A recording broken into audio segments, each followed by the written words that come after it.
Hey, I'm Chris there, and this is Taking Care of Business. Today, I basically want to talk about the band promo photo. So you've done a couple of parties, you put together a little promo video so you can use that to get gigs. But what next? What do you do? Well, at some point you're going to need a band photo. And it needs to be pretty high quality because they get used for a lot of different things. Now, in the old days, we used to get 8x10s made and you would hand those out in your press kits, which were physical things that you put in a folder. And none of that crap is really necessary anymore. It's all digital. So a band photo, basically, you need one because, well, a lot of reasons. Venues are going to want to promote the show that you're on. Once you get that gig, they need a picture of you so they can show people, hey, this is one of the bands that's playing, or this is the band booked for that night. Venues might do, print ads in magazines or newspapers. They might do posters. And of course, if they're worth their salt, they're going to have, if they're worth their salt, how old am I? If they're any good, they're going to have online advertising as well. Not just on their page, but they'll, do like Facebook or Instagram or whatever. So, you're going to need photos of you that look good and are going to want to make people come see you. And of course, there might be local media who wants to, like a rock writer or a blogger or some sort of somebody who covers live music or covers, music in general. They might want to do a story on you after the show or before the show. You've got to have photos for them, preferably, more than one. You might, have your songs recorded and you want to put them out. Well, there might be an outlet that wants to do an album review. You got to have some sort of photo for that. So bookers want to know what they're buying. They want to know what you're going to look like the day of the show.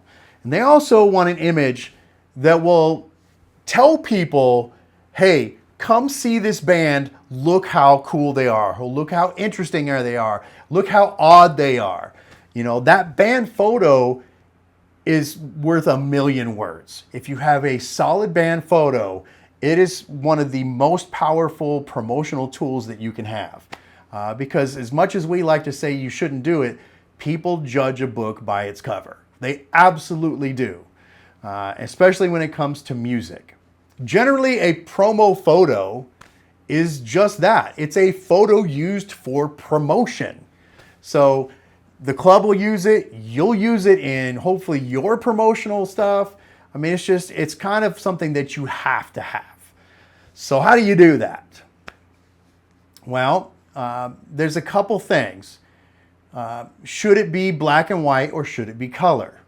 And it used to be black and white was the way to go. That's how all of our promotional photos were. I have a stack of old promo photos from big name bands that are now legends. And they all kind of had that black and white, glossy or semi-gloss look. And it was on cardstock, and you put that in your press kit or whatever. If you were sending out an album, you would send a promo photo. And besides, things are different now. We live in a very color world. The black and white photo, you don't really see those as much. Print media prints in color for the most part, unless you're doing a zine or something. And how much print media is there left? So you've got to have good looking color photos. You can always Photoshop it and make it black and white. So absolutely make sure you have a solid color photo. Should you use filters? My gut is no. I wouldn't make it look like, like the old 80s glamour shots or some Instagram, bullshit post with a bunch of heavy filters. Maybe you might use some cool photography techniques like a fisheye lens or something, or but that kind of stuff is played out. Really, bookers want to see what they're getting, and people who are coming to shows want to see what they're getting. They want an interesting photo of the performers. The next question would be, should you smile? Should you, be serious and, look badass? I guess that depends on what kind of band you are. I don't know that there's a hard, fast rule that you should or shouldn't smile. If you're in a ska band, it's probably a good idea for everyone to look like they're having fun. If it's a metal band, it just depends on the band. If you're a band like Anthrax, then sure, everybody can look like they're having fun. A promo photo for Slayer, probably not as fun. The vibe of the music should dictate that. You should really just get a variety of poses and a variety of looks. Because ultimately, you don't know what you're going to use these photos for. You might have a different kind of gig that requires a more fun look. You might do a magazine article about how you're such this odd, eclectic bunch of people.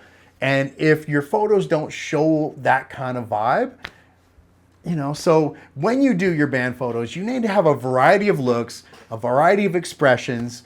You can do different clothes changes and wardrobe changes. But the bottom line is, if you're a fun band and the music is fun, the picture should match.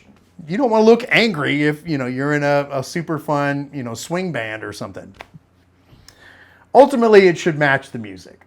There are some great examples of band photos that are very non-traditional. The one that comes to mind is Red Hot Chili Peppers did one, and it's kind of a photo studio like Olin Mills, almost like a glamour shot type thing. And that one was super odd, but let's be honest. Early Chili Peppers were very odd, and it absolutely fit their brand. A good promo photo gives people something to remember, something to think about. If I see a great band photo, I'm now intrigued and I'm more likely to go see that band performed. By the same token, if I'm a booker and I have a band that has a really interesting band photo, or they look really cool, or they look fun, I'm more likely to book that than, a group of dudes standing on the railroad tracks or whatever, some band cliche in front of a brick wall or whatever. So yeah, a really solid promo photo is going to serve you over and over and over in a variety of different ways. All right, so the next question is, do you need to pay somebody for a band photo? Probably. Unless you know somebody who is a really good photographer that is willing to do that for you, and you might, because there are a lot of people who will have a good eye. You might want to consider paying somebody that who is going to give you a good product. Because I've done a lot of photo shoots with people that just did them for free, because they support the band or whatever, and they just never feel right. And these are people who are good photographers in certain areas, but for a band photo, they didn't work. So at this point, either I set them up myself or I pay somebody that I know is going to deliver because I've seen their other work. And that's really the key, is you have to find somebody whose style fits what you want to see in your band photo. You don't get somebody who's a wedding photographer if you're trying to come up with a cool, hardcore, photo. You want somebody who knows the vibe and is able to capture, interesting angles or whatever the case is. Kind of the look that you want. Now, should you pay as a new band or a new artist hundreds of dollars for photos? No, I'm sure you can find somebody who's a good photographer who would do it for like $100. And, if you have a band of 5 people, everybody throws in a 20, cool. That's so much better than just getting your friend who has, a camera phone and agrees to do it, because those shots are just not going to be as good. And like I said earlier, your promo photo is going to make an impression. And it a lot of times will be the difference between whether you get booked or whether people come to your show or not. We are such simple creatures that way. We will always judge by the appearance, especially in this country. So that needs to be very obvious what you're about in that photo. So what do? You've got a photographer, you've got, your band all set. You guys know what expressions and poses you're going to do. Then what? Well, before I do any photo shoots, I would go look at the band photos of bands that I think are kind of similar in genre and have a similar vibe to their music. Now, I'm not saying you should copy them, but I think there are some things that are very, very stylistic based on the genre you're in or the type of band you're in. And why reinvent the wheel? I think you can get ideas, the best ideas, from looking at people who've done it right and who people have done it wrong. People who've done it wrong. So go and find, 20 band photos from other bands that you like or you think are similar and see what they did. And they're not always going to be good, because just like you, they probably at some point brought in their friend who had a cool little SLR camera, a Canon Rebel, and they took their band photos and they were terrible. So, go find good band photos that you think would fit your vibe and use that to give you ideas on poses and looks and clothes and all that stuff. Ultimately, you want to have your photo fit in a bill with other bands that you would play with. So yeah, you don't want to have some wacky looking band playing with a death metal band. And they may be the same kind of music, but if they don't look like they fit together, it's going to confuse your audience. Other things. Should you hold your instruments? Probably not. Unless you're doing something interesting with them, that's kind of been played out. It's a little hacky. Now, if you're doing a live shot, that's one thing, but you don't really want to use live shots for promo photos, generally speaking. They're more posed, they're more, professional looking than just a live photo.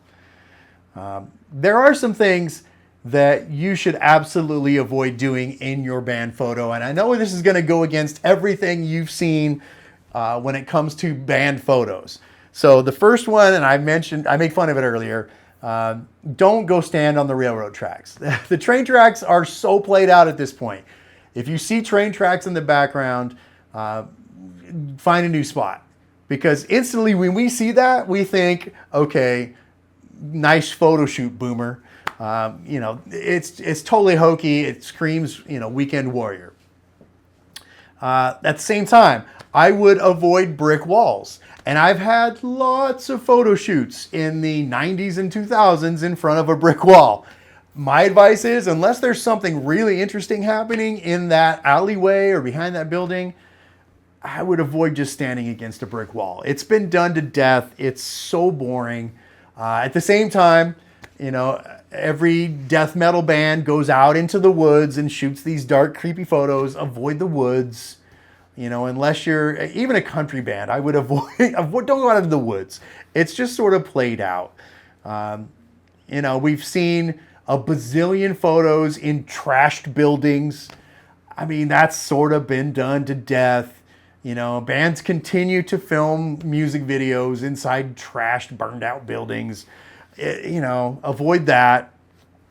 One of the things that's sort of hokey is, the band members staring off into the distance.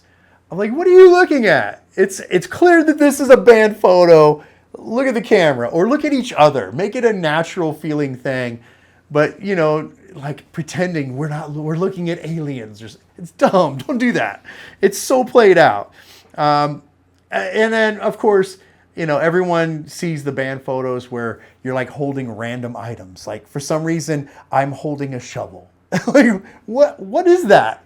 Avoid random props just for the sake of holding random props. That's kind of hacky. Absolutely never, ever recreate the Abbey Road shot where you're walking across the crosswalk, walking across the street. Like that has been beyond done to death. And there's no reason to ever have anybody do that ever again. That's so dumb. So don't walk across the street. I would say at this point, You probably want to avoid the fisheye lens because that's sort of been done to death. We saw a bazillion fisheye photos in the 2000s and in the 90s. Unless you're going for a throwback vibe, the fisheye lens is a little played out. Also, everybody standing in a V. I mean, we've seen that a million times. Maybe you don't want to do that. And then there's the joke that it is so played out where you have the lead singer in the front in focus and then everybody else is sort of obscured or blurred out as it goes back. And there's an entire bit about that in the movie Almost Famous. It's like, oh, well, who cares? I'm just the blurry guy in the background. Yeah, that's sort of done. We've seen that before. It should be a clear photo of the band. Avoid the cliches and, just try to find your vibe, your energy, and make it fit with other bands in your genre. Don't copy them, but make it conceivable that these two bands would be on the same bill. I know I've thrown a lot of stuff at you with the band photo, but they're important. And at this point, we've gotten really jaded with our band photos. So we have to be careful to not go with the cliches. I mean, at this point, I would even be leery of doing the restaurant shot, but that's probably, a more recent cliche. You can maybe get away with that. Anyway, that's my take on band photos. Get you a good band photo. It's going to serve you for years and years. All right, this has been Taking Care of Business with Chris Thayer. Thanks for coming around. We'll see you next week.